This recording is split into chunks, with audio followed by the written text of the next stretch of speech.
तहे दिल से स्वागत करता हूं आपके अपने YouTube channel commerce with mister Sharma. इस चैनल पर अपन डिस्कस कर रहे थे क्लास 12 अकाउंटेंसी में डिवेंचर्स को। डिवेंचर्स यानी ऋण पत्र। ऋण पत्रों में लास्ट 2 क्लासों में अपन ने पढ़ लिया ऋण पत्रों का अर्थ क्या है और ऋण पत्रों की विशेषताएं कौन कौन सी है।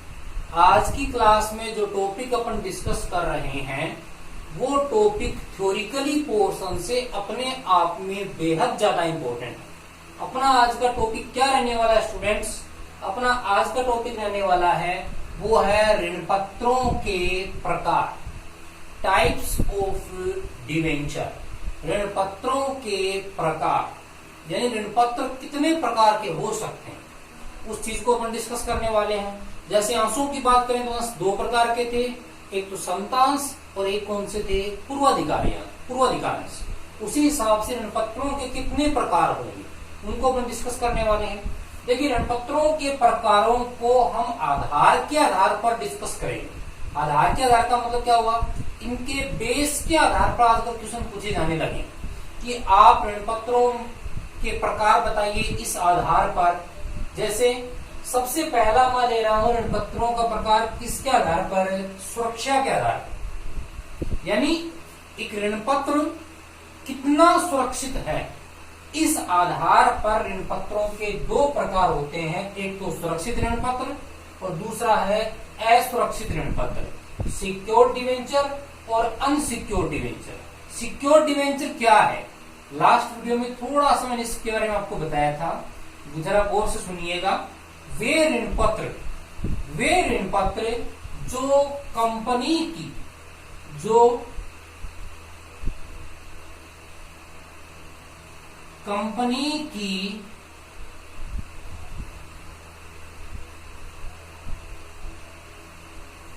संपत्तियों पर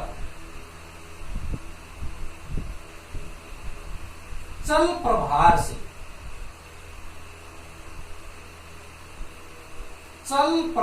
से क्या होते हैं? सुरक्षित हो। वे ऋण पत्र जो कंपनी की संपत्तियों पर चल प्रभार से सुरक्षित हो उन्हें तो बोलते हैं सुरक्षित ऋण पत्र। और वे ऋण पत्र जो कंपनियों की संपत्ति पर चल प्रभार से सुरक्षित न हो वो कौन से कहलाते हैं? असुरक्षित ऋण पत्र कहलाते हैं। अब संपत्तियों पर चल प्रभार क्या होता है इसको मैंने लास्ट वीडियो में आपको बताया था, मैं फिर रिपीट कर रहा हूं। जैसे किसी कंपनी ने 2 लाख रुपए के डिवेंचर इश्यू किए हैं। कितने के डिवेंचर इश्यू किए हैं? 2 लाख के डिवेंचर। अब ये डिवेंचर होल्डर जब कंपनी को ऋण देंगे तो वो कंपनी से ये बोलेंगे कि कल को आप हमारे डिवेंचर्स की वैल्यू नहीं चुका पाए तो आपके पास गारंटी के रूप में क्या सोर्स है। यानी अगर आप हमारे डिवेंचर का भुगतान नहीं कर पाए तो हम आपसे वसूली कैसे करें? तब कंपनी उनको बोलती है कि हमारी इतने लाख रुपए की संपत्ति है और इस संपत्ति पर चल प्रभार से हम आपके डिवेंचर को क्या करते हैं? सुरक्षित करते हैं। तो डिवेंचर होल्डर्स को एक सुरक्षा मिल गई कि नहीं मिल गई कि कल को अगर हमारा मूलधन नहीं मिला, हमारा पैसा नहीं मिला तो इन संपत्तियों को बेच करके हम अपने राशि की वसूली कर सकते हैं। और जिन ऋण पत्रों को इस हिसाब से सुरक्षित नहीं किया गया हो वो ऋण पत्र कौन से कहलाते हैं? असुरक्षित ऋण पत्र। ध्यान रखिएगा, असुरक्षित ऋण पत्र का दूसरा नाम है नग्न ऋण पत्र। कौन सा ऋण पत्र? नग्न मतलब नंगे का मतलब क्या हो गया? ऐसे ऋण पत्र जो किसी भी प्रकार की संपत्ति पर चल प्रभार से सुरक्षित नहीं होते हैं उन्हें बोलते हैं असुरक्षित या नग्न ऋण पत्र। तो ये किसके आधार पे हो गए? सुरक्षा के आधार पर। सेकंड किसके आधार पर है? शोधन के आधार पर। शोधन के आधार पर ऋण पत्रों के कितने प्रकार हैं? 2, शोधनीय ऋण पत्र और अशोधनीय ऋण पत्र। शोधन कहते किसे हैं पहले तो वो समझो। देखो कंपनी ने अपन यहाँ पे पढ़ क्या रहे हैं, इसमें बड़ा जो क्वेश्चन आएगा अपना प्रैक्टिकली न्यूमेरिकल क्वेश्चन वो आएगा ऋण पत्रों के निर्गमन का। निर्गमन का मतलब क्या हुआ? कंपनी ने जैसे डिवेंचर इश्यू किए, डिवेंचर इश्यू करेगी कंपनी, इश्यू की सूरत में जो डिवेंचर है, क्या है डिवेंचर, वो तो जाएंगे किनके पास जाएंगे, जो लोग इसको खरीदेंगे, जो लोग खरीद रहे हैं, यानी मैं बोल सकता हूं पीपल, लोगों ने खरीदा तो डिवेंचर तो किसके पास जाएंगे, लोगों के पास, और बदले में लोग कंपनी को क्या देंगे, लोग कंपनी को देंगे रुपए, उसे बोलते हैं ऋण पत्रों का निर्गमन। ऋण पत्रों के निर्गमन में कंपनी ऋण पत्र को जनता को देती है और बदले में उनसे पैसा लेती है। शोधन इसकी विपरीत प्रोसेस है, यानी एक निश्चित समय बाद कंपनी के जीवन काल में, ध्यान रखिएगा ये काम होगा कंपनी के जीवन काल में। कंपनी के जीवन काल का मतलब क्या हुआ, जैसे XY लिमिटेड है, XY लिमिटेड का व्यापार चलने वाला है 10 साल, तो 10 साल की इस अवधि में कभी भी कंपनी के जीवन काल में कभी भी ऋण पत्र धारियों को उनका पैसा जिन ऋण पत्रों पर लौटाया जाता है वो तो कौन से कहलाते हैं, शोधनीय ऋण पत्र। इसकी परिभाषा क्या बनी, वे ऋण पत्र जिनके ऊपर मूलधन या मूल राशि कंपनी के जीवन काल में एक निश्चित समय बाद लौटाई जाती है, वे कौन से ऋण पत्र कहलाते हैं, शोधनीय रीडमेबल डिवेंचर्स कहलाते हैं।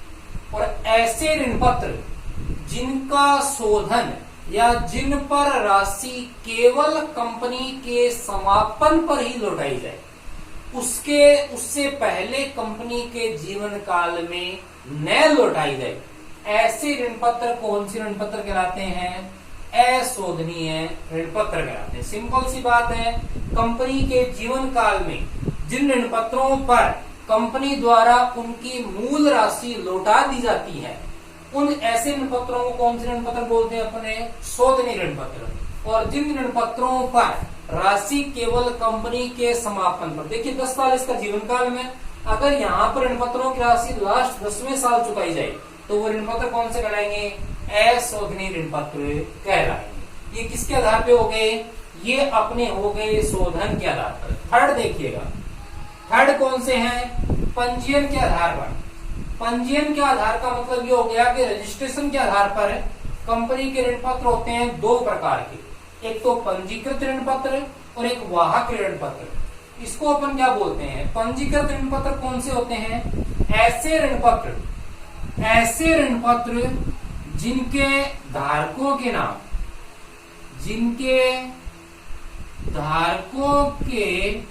नाम, कहां दर्ज होते हैं, कंपनी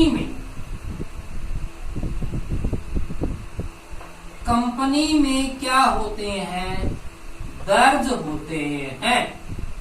ऐसे ऋण पत्र जिनके धारकों के नाम कंपनी में क्या होते हैं, दर्ज होते हैं, तो इन ऋण पत्रों पर ब्याज का भुगतान उन्हीं व्यक्तियों को किया जाएगा जिनके नाम कंपनी के पास रजिस्टर में क्या होते हो, दर्ज होते हो। तो ऐसे ऋण पत्रों को अपन कौन से ऋण पत्र बोलते हैं, पंजीकृत ऋण पत्र। सिंपल सी बात है, ऐसे ऋण पत्र जिनके धारकों का संपूर्ण रिकॉर्ड, नाम पता वगैरह सब कुछ कंपनी के पास क्या होते हैं, दर्ज होते हैं। और ऐसे ऋण पत्रों पर ऋण पत्रों का भुगतान सिर्फ उन्हीं व्यक्तियों को किया जाएगा जिनके नाम कंपनी के पास क्या है, उपलब्ध है या दर्ज है। दूसरे कौन से हैं, वाहक ऋण पत्र। स्टूडेंट्स, वाहक ऋण पत्र होते हैं, इनका नेचर लाइन चेक की तरह होता है। लाइन चेक कौन से, ऐसे चेक जिनके ऊपर देखो कॉर्नर में यूं निशान होता है। लाइन चेक का मतलब क्या हुआ, लाइन चेक का मतलब जब कभी भी वाहक ऋण पत्रों का मतलब क्या हुआ, वाहक ऋण पत्रों का मतलब ये हो गया कि इन ऋण पत्रों के धारकों के नाम कंपनी के पुस्तकों में दर्ज नहीं होते।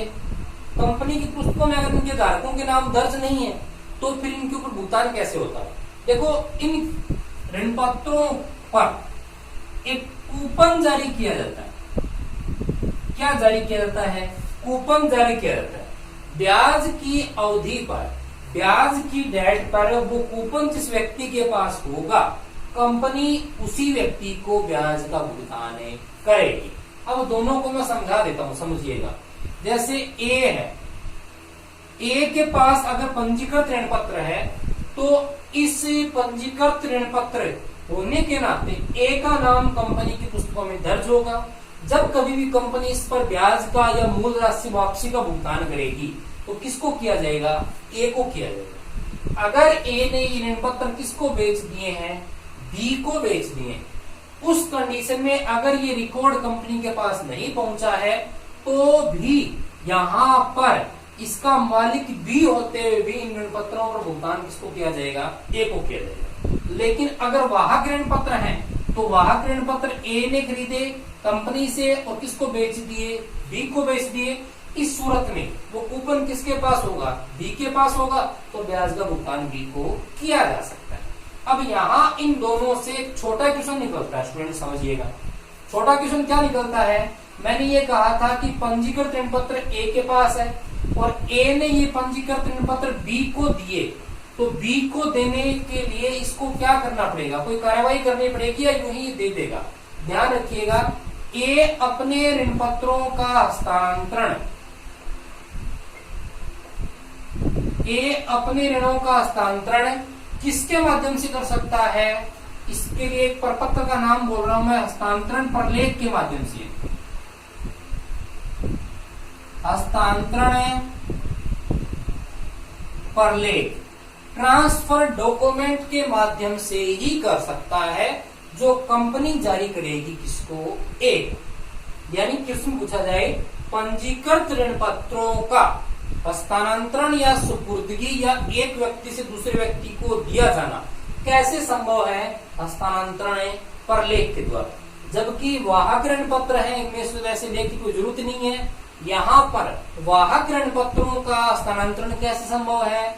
वाहक ऋण पत्रों का हस्तांतरण तो सुपुर्दगी के माध्यम से मतलब संभव है। सुपुर्दगी का मतलब क्या हुआ? ए के पास है, ए ने बी को दिए, देते ही वो ऋण पत्र किसके हो गए? बी के हो गए। तो ये पंजीयन के आधार पे दो प्रकार के ऋण पत्र हैं, पंजीकृत ऋण पत्र और वाहक ऋण पत्र। कितने प्रकार पढ़ लिए अपने? सुरक्षा के आधार पर, शोधन के आधार पर, पंजीयन के आधार पर। नंबर 4, पुनर्भुगतान प्राथमिकता के आधार पर। देखिए इसके नाम से स्पष्ट, जब कभी कंपनी पैसे का पुनर्भुगतान करेगी। पुनर्भुगतान करने का मतलब क्या हुआ? जब कभी भी ऋण पत्र धारियों को पैसा लौटाया जाएगा तो वहां पर इन्होंने दो कैटेगरी दे दी। एक तो कौन सी है? प्रथम ऋण पत्र। दूसरा कौन सा है? द्वितीय ऋण पत्र। प्रथम ऋण पत्र वो है जिनको द्वितीय ऋण पत्र धारियों के बजाय पहले भुगतान प्राप्ति का अधिकार होगा। तो मैं बोल सकता हूं पुनर्भुगतान के आधार पर प्रथम ऋण पत्र वे हैं जिनको द्वितीय ऋण पत्र धारियों के बजाय पुनर्भुगतान पहले प्राप्ति का अधिकार होगा। वो तो कौन से होंगे? प्रथम ऋण पत्र। और जिनको प्रथम ऋण पत्र के बाद भुगतान प्राप्ति का अधिकार होगा वो कौन से ऋण पत्र हो जाएंगे? द्वितीय ऋण पत्र। ये किसके आधार पे हो गए? पुनर्भुगतान के आधार पर। ब्याज के आधार की मैं बात करूं तो ब्याज के आधार का क्वेश्चन अभी आया था, कौन से में?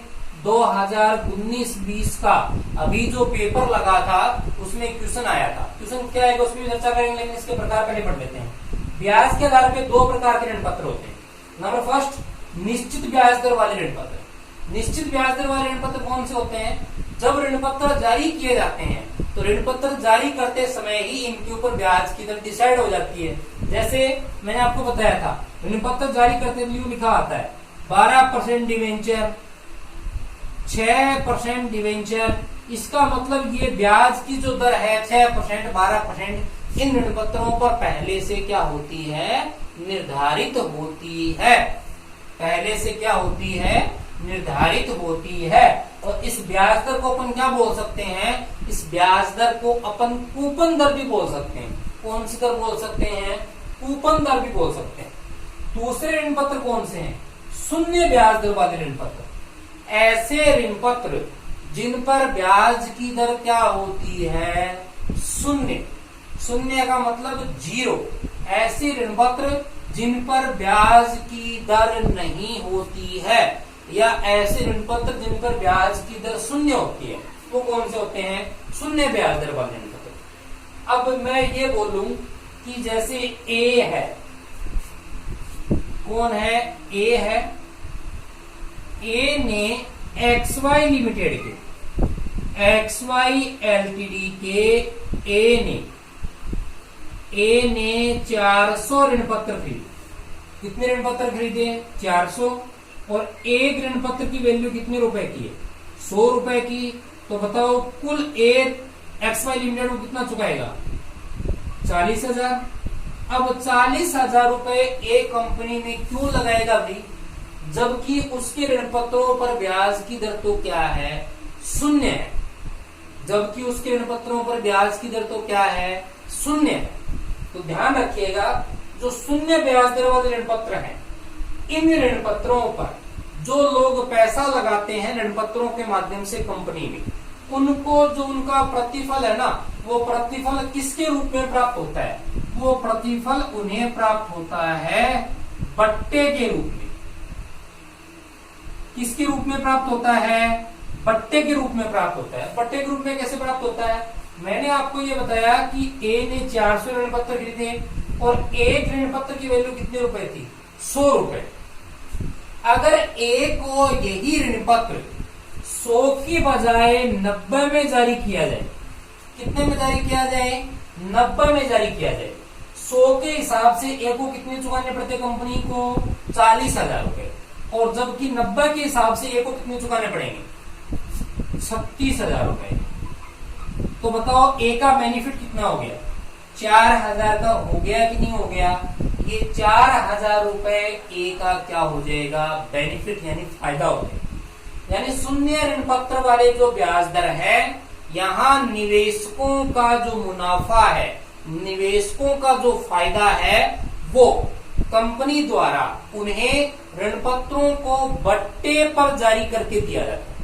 मैंने क्या बताया था, यहाँ पर 100 रुपए के ऋण पत्र को 90 में जारी किया जा रहा है, तो ए का पर ऋण पत्र 10 रुपए का फायदा हो रहा है, और 400 ऋण पत्रों पर कितने का फायदा हो गया, 4। तो पिछली बार अभी जो क्वेश्चन आया था वो यही आया था कि शून्य ब्याज दर में, शून्य ब्याज दर में ऋण पत्रों को किस दर पे जारी किया जाता है। तो सीधी सी बात है, शून्य ब्याज दर की स्थिति में ऋण पत्रों को जारी किया जाता है शून्य ब्याज दर पर, और इनके निवेशकों का जो फायदा होता है वो किसके माध्यम से होता है, ऋण पत्रों की प्राप्ति बट्टे पर करके होता है। उसके बाद लास्ट इसमें कौन सा है, परिवर्तनशीलता के आधार पर। नंबर फर्स्ट कन्वर्टेबल डिवेंचर्स, परिवर्तनीय ऋण पत्र। नंबर सेकंड अपरिवर्तनीय ऋण पत्र, ऐसे ऋण पत्र जिनको एक निश्चित समय बाद, ऐसे ऋण पत्र जिनको एक निश्चित समय बाद अंशों में या अन्य प्रतिभूति में परिवर्तित करने का अधिकार होता है, वो तो कौन से होते हैं, परिवर्तनीय। और जिनको किसी अन्य प्रतिभूति में या अंशों में परिवर्तित करने का अधिकार नहीं होता है, उन्हें कौन से बोलते हैं, अपरिवर्तनीय ऋण पत्र। तो ध्यान रखिएगा, अगर डिवेंचर्स में से थ्योरी का क्वेश्चन आएगा तो पूरे चांसेस बन रहे हैं कि डिवेंचर के कोई ना कोई प्रकार है उसका क्वेश्चन आपको जरूर पूछा जाएगा। तो फटाफट मैं देख लेता हूँ किस किस के आधार पर अपन ने पढ़े। टोटल आधार कितने हो गए, सुरक्षा के आधार पर सुरक्षित व असुरक्षित, शोधन के आधार पर शोधनीय व अशोधनीय, पंजीयन के आधार पर पंजीकृत ऋण पत्र और वाहक ऋण पत्र, पुनर्भुगतान के आधार पर प्रथम ऋण पत्र और द्वितीय ऋण पत्र, ब्याज की दर के आधार पर शून्य ब्याज दर वाले और निश्चित ब्याज दर वाले, और परिवर्तनशीलता के आधार पर परिवर्तनीय और अपरिवर्तनीय ऋण पत्र। टोटल प्रकार अपने कितने हो गए, 4, 2, 6, 2, 8, 2, 10 और 2, 12। 12 प्रकार के डिवेंचर्स अपने हैं। तो ये आपके डिवेंचर्स के टाइप यहाँ क्या होते हैं, कंप्लीट होते हैं। Thank you.